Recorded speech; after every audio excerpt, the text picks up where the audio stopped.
तो ये था हमारा लाम, मीम और नून लिखने का तरीका। अस्सलाम वालेकुम अज़ीज़ तलबा, मैं उम्मीद करता हूँ कि आप सब खैरियत से होंगे। अज़ीज़ तलबा, आज के इस लेक्चर में हम हरूफ तहजी के 3 अहम अल्फाज जिनमें लाम, मीम और नून, इनको किस तरीके से लिखा जाता है, इनको मार्कर से किस तरीके से लिखा जाता है, बॉल पॉइंट है या पेन है या पॉइंटर है, उनको इन तमाम चीज़ों से किस तरीके से लिखा जाता है, आज के इस लेक्चर में हम जानेंगे। तो वीडियो को आखिर तक लाजमी देखिएगा, क्योंकि इस वीडियो के आखिर तक मैं इन तमाम चीज़ों के मुतालिक आपको बताऊंगा।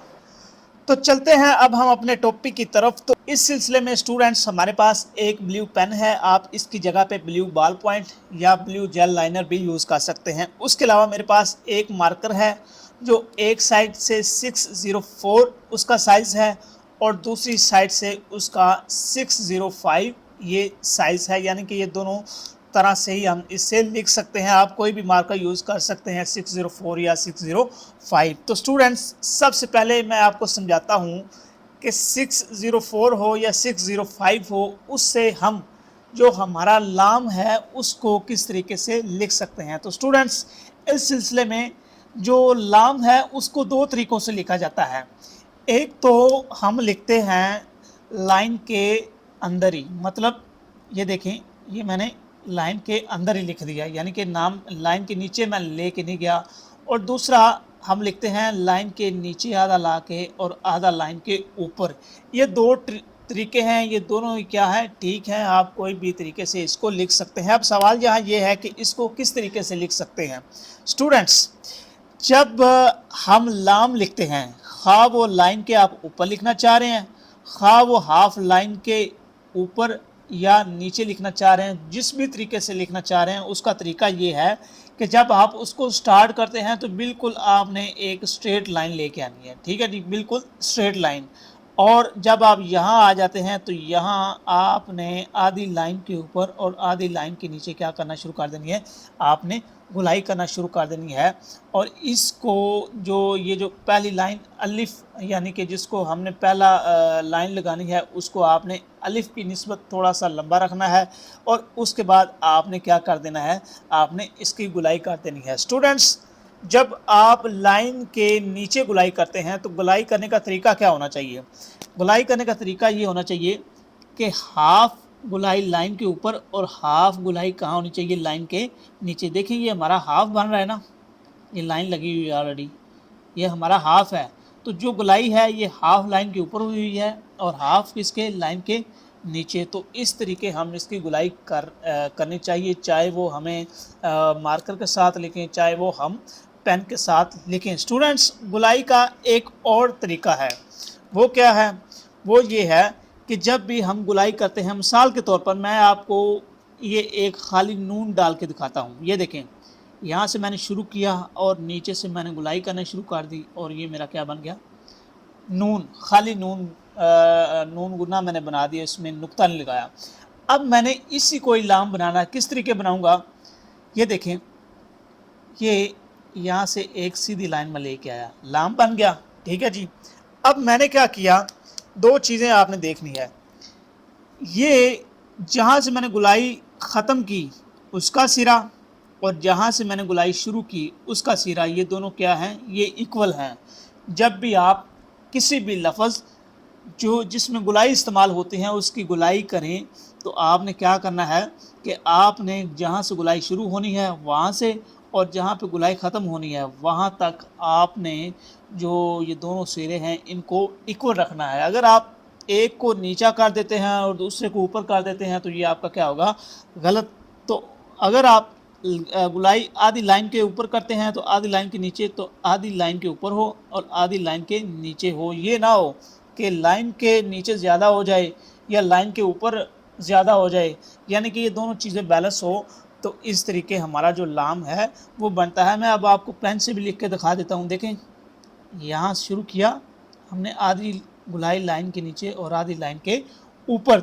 अगर आप लाइन के ऊपर लिखना चाहते हैं तो उसका तरीका ये है कि थोड़ा सा आप यहाँ से स्टार्ट लें, लाइन से बिल्कुल यहाँ से ऊपर से, और ऐसे ही आप यहाँ से गुलाई करना शुरू कर दें तो ये आपका क्या बन जाएगा, लाम। ठीक है जी, ये गुलाई करने का, लाम लिखने का तरीका है। यानी कि स्टार्टिंग पॉइंट आपने थोड़ा सा उसको अलिफ वाली शक्ल देनी है, ठीक है जी।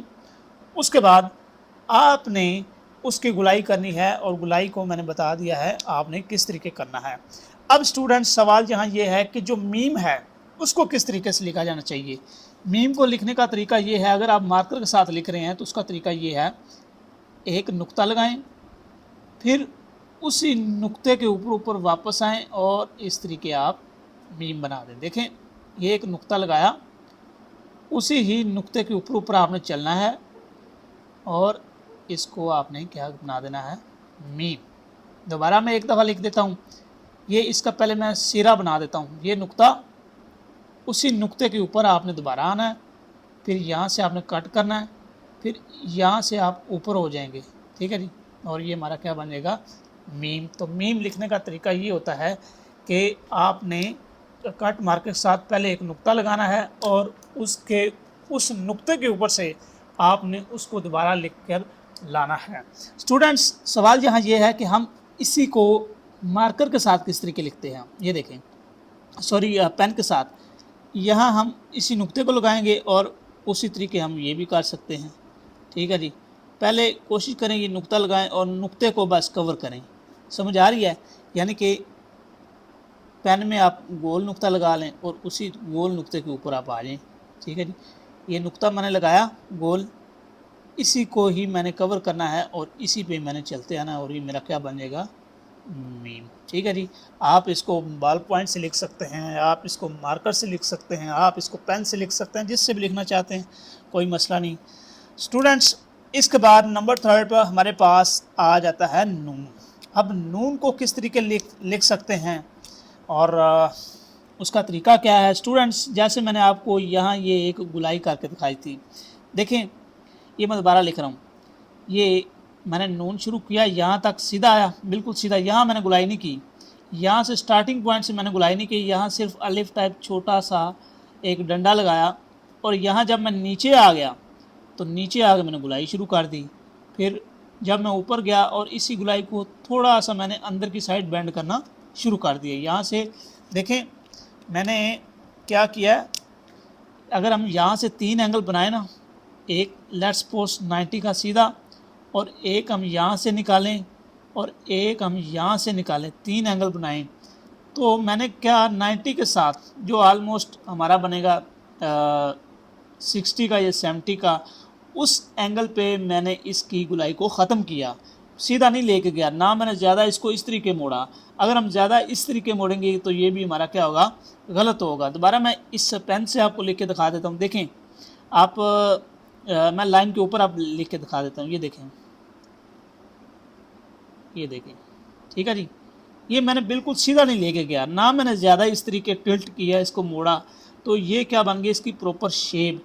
दूसरा यहाँ ये है कि जब गुलाई ख़त्म होती है तो इसका एंडिंग और स्टार्टिंग पॉइंट दोनों क्या हो, ये बराबर हो, तो ये क्या बनता है, हमारा प्रॉपर तरीके से नून बनता है। तो ये नून बनाने का ये हमारे पास तरीका होता है। देखें स्टूडेंट्स, अब जब भी हम नून एक लफ्ज़ लिखते हैं नून, उसमें इस्तेमाल होती है गुलाई।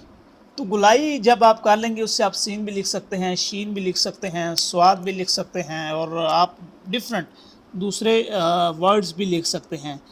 ये देखें, ये नून लिखा, ठीक है जी। आप ऐसे स्वाद भी लिख सकते हैं, आपने नून लिखा खाली, आप सीन भी लिख सकते हैं, ठीक है। ये देखें मैंने सीन बना दिया।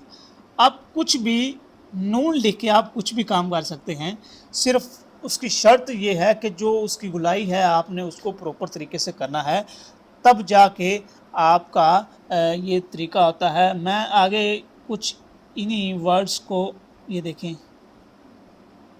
ममलिकत, अब देखें ये जो मीम था ये मैंने वही तरीका अडॉप्ट किया। आगे मैंने आन लिखना है, आन, ये देखें गुलाई मैंने वही तरीका अडॉप्ट किया, तो मेरी क्या होगी, परफेक्ट। ये दोनों साइड्स के हैं, ये बराबर हैं, आधी नीचे आधी लाइन के ऊपर, तो ये क्या है, परफेक्ट। तो स्टूडेंट्स, इस तरीके से हमारे पास जो लाम, मीम और नून, ये जितने भी वर्ड्स होते हैं इनको लिखने का हमारे पास तरीका ये होता है। तो आज के इस लेक्चर में अगर किसी स्टूडेंट को किसी पॉइंट की समझ आई हो तो वो कमेंट सेक्शन में उस पर कमेंट करके मज़ीद रहनुमाई ले सकता है। शुक्रिया।